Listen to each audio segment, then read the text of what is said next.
अचानक चुनाव आयोग क्यों घेरी कांग्रेस? गेट पर कांग्रेस का हाई वोल्टेज ड्रामा। चुनाव आयोग के गेट पर बैठ गए राहुल गांधी के सांसद और विधायक। अमित शाह की फोर्स ने रोक दिया रास्ता। गेट पर भारी बैरिकेडिंग और इसी बीच सवाल, आखिर चुनाव आयुक्त ज्ञानेश कुमार कहां है? क्या ज्ञानेश कुमार देश में है, विदेश भी दौरे पे हैं? कहां है ज्ञानेश कुमार?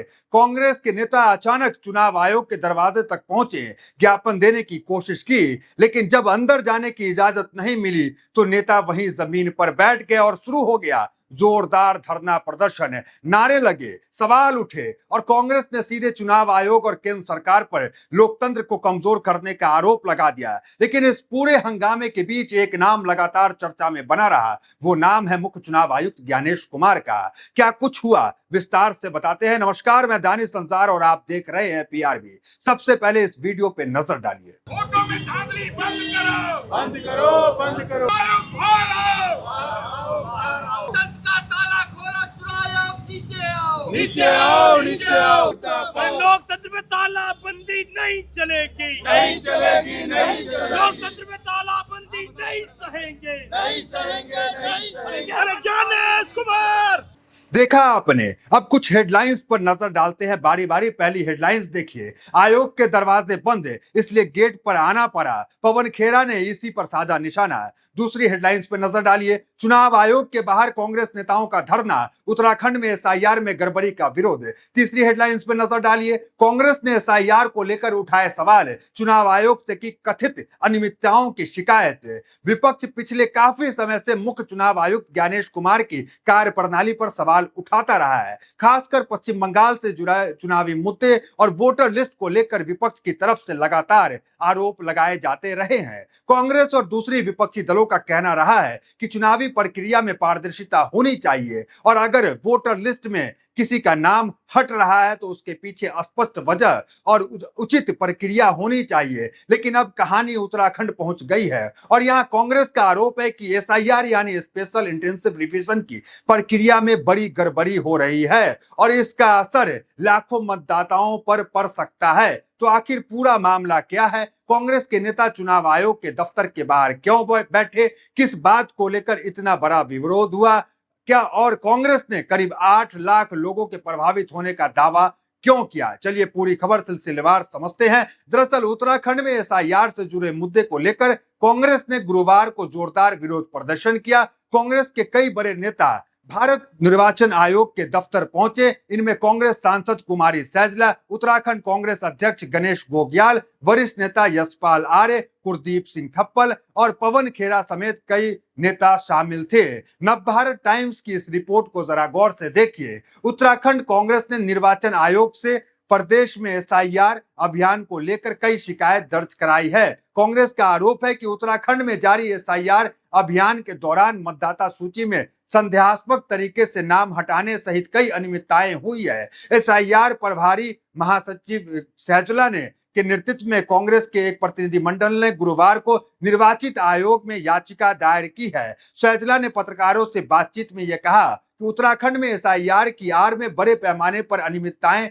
की जा रही है। उन्होंने आरोप लगाया है कि कई योग्य मतदाताओं के नाम मतदाता सूची से हटाए जा रहे हैं। लोगों को मनमाने ढंग से उनके निवास स्थान से अनुपस्थित घोषित कर दिया जाता है और युवाओं को गलत तरीके से मृत प्रदर्शित कर दिया जाता है। नोटिस जारी तो किए जाते हैं लेकिन वह वास्तव में लोगों तक कभी नहीं पहुंचता और इन गड़बड़ियों के लिए जिम्मेदार लोगों के खिलाफ कोई कार्रवाई नहीं की जा रही है। उन्होंने यह भी आरोप लगाया है कि कई नाम ऐसे जो शिकायत के आधार पर हटाए गए जिनके बारे में खुद कोई जानकारी नहीं है। उत्तराखंड कांग्रेस के नेताओं ने एसआईआर के मुद्दों को लेकर दिल्ली स्थित चुनाव आयोग कार्यालय के बाहर विरोध प्रदर्शन भी किया। इसके बाद चुनाव आयोग को ज्ञापन भी सौंपा। इसके बाद देहरादून के मुख्य निर्वाचन अधिकारी ने कांग्रेस के उच्च स्तरीय प्रतिनिधिमंडल को वार्ता के लिए बुलावा भेजा। शुक्रवार को दोपहर 3 बजे सचिवालय स्थित आयोग कार्यालय में एसआईआर को लेकर वार्ता की जाएगी। केंद्रीय चुनाव आयोग ने एसआईआर को लेकर कांग्रेस की आपत्तियों को लेकर वार्ता के समय की मांग पर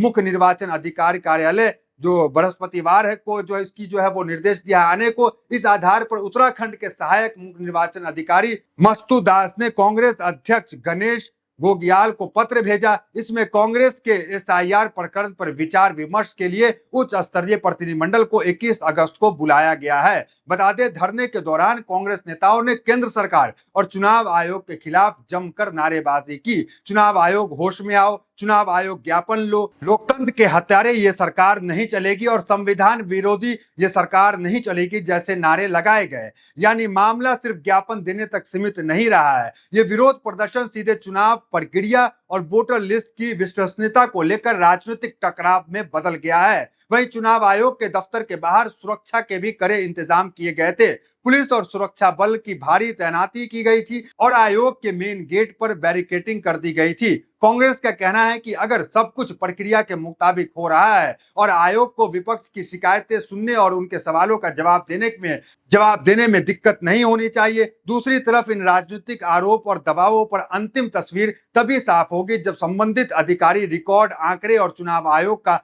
पक्ष सामने आएगा। लेकिन इस पूरे घटनाक्रम का एक राजनीतिक पहलू यह भी है कि मुख्य चुनाव आयुक्त ज्ञानेश कुमार को लेकर विपक्ष पहले से ही सवाल उठाता रहा है। विपक्षी दलों ने अलग अलग मौके पर चुनावी आयोग की निष्पक्षता, वोटर लिस्ट और चुनावी प्रक्रिया को लेकर सवाल उठाए हैं। पश्चिम बंगाल से जुड़े मामले में भी विपक्ष ने चुनावी प्रक्रिया, आयोग की भूमिका को लेकर आरोप लगाए थे और अब उत्तराखंड का ये ताजा विरोध प्रदर्शन चुनाव आयोग और विपक्ष के बीच बढ़ते तनाव को एक बार फिर सामने ले आया है। और अब जरा सोचिए, देश की सबसे बड़ी चुनावी संस्थान का दफ्तर, बाहर विपक्षी नेता, मेन गेट पर बैरिकेडिंग, भारी सुरक्षा बल और जमीन पर बैठे कांग्रेस के सांसद और विधायक।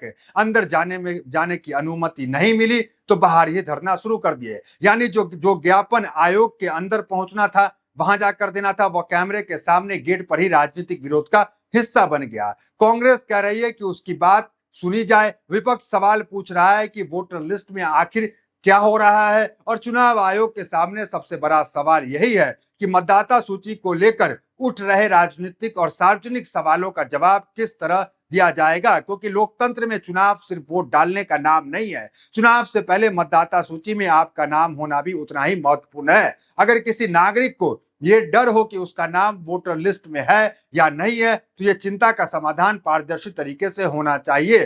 फिलहाल उत्तराखंड का एसआईआर विवाद राजनीतिक रूप से गर्मा चुका है। कांग्रेस ने आयोग के बाहर धरना देकर साफ कर दिया है कि वो इस मुद्दे को आसानी से छोड़ने के मूड में नहीं है। करीब 8 लाख लोगों के प्रभावित होने का दावा कितना सही है, इसकी तस्वीर आधिकारिक आंकड़े और जांच के बाद ही पूरी तरह साफ होगा। लेकिन इस प्रदर्शन ने एक बार फिर मुख्य चुनाव आयोग ज्ञानेश कुमार की मुश्किलें बढ़ा दी है। क्योंकि एक तरफ विपक्ष लगातार चुनाव आयोग की कार्य प्रणाली पर सवाल उठा रहे हैं, दूसरी तरफ उत्तराखंड में एसआईआर को लेकर कांग्रेस सड़क से लेकर चुनाव आयोग के दरवाजे तक पहुंच गई है। और अब निगाहें इस बात पर है कि चुनाव आयोग इन आरोपों पे जो आरोप लग रहे हैं, 8 लाख लोगों से जुड़े मामले, जो दस्तावेज सामने आ रहे हैं कि इनकी जो नाम काट दिए गए हैं, इनको लेकर क्या करता है। अब ये मामला कांग्रेस बनाम चुनाव आयोग का नहीं है, मामला उस वोट का है जिसके दम पर लोकतंत्र चलता है। और जब उसी वोटर लिस्ट पर सवाल उठने लगे तो सवाल सिर्फ विपक्ष का नहीं रहता, सवाल पूरे लोकतांत्रिक सिस्टम की विश्वसनीयता का बन जाता है।